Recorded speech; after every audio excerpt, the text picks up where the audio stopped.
Sir, నా పేరు ఆకవిటి రంగనాయకులు. ఈ అమ్మాయి నా భార్య ఆకవిటి మాధవి. మాది ప్రకాశం జిల్లా రాచర్ల మండలం ఆకవిటి గ్రామం. మొన్న 9వ తారీఖు మా భార్య నీలకని పోయింటే ఎన్ శ్రీనివాసరెడ్డి అతని భార్య కులదోషంతో మా భార్యను దూషించడం జరిగింది. అయితే మేము మరుసటి రోజు పోలీస్ స్టేషన్కి పోయి కంప్లైంట్ ఇవ్వడం జరిగింది.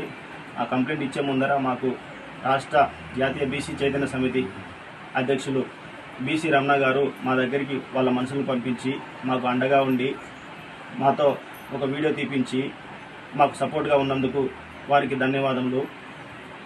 రాష్ట్ర నాయక్ బ్రాహ్మణ నంద యువసేన అధ్యక్షులు బాబ్జీ నంద గారు మరియు రాష్ట్ర వడ్డెర సంఘం అధ్యక్షురాలు శివపార్వతి గారు మరియు నాని గారు మరియు మా గ్రామ పెద్దలు లక్ష్మారెడ్డి గారు మరియు రామచంద్రారెడ్డి గారు మరియు మా సర్పంచి శేఖర్ గారు మా అందరికీ మాకు సహకరించడం జరిగింది.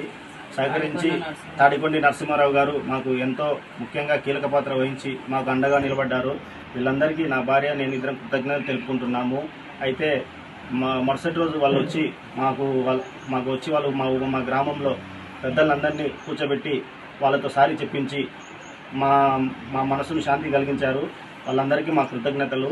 ఇలాగే మాలాంటి వారికి అన్యాయం జరిగినప్పుడు వారందరూ ముందుండి ఎట్లా కష్టపడ్డారో అదేవిధంగా మాకు సహకరించినందుకు మిగతా పెద్దలందరికీ నమస్కారం తెలియజేస్తూ ధన్యవాదాలు తెలుపుకుంటున్నాము. నమస్కారం.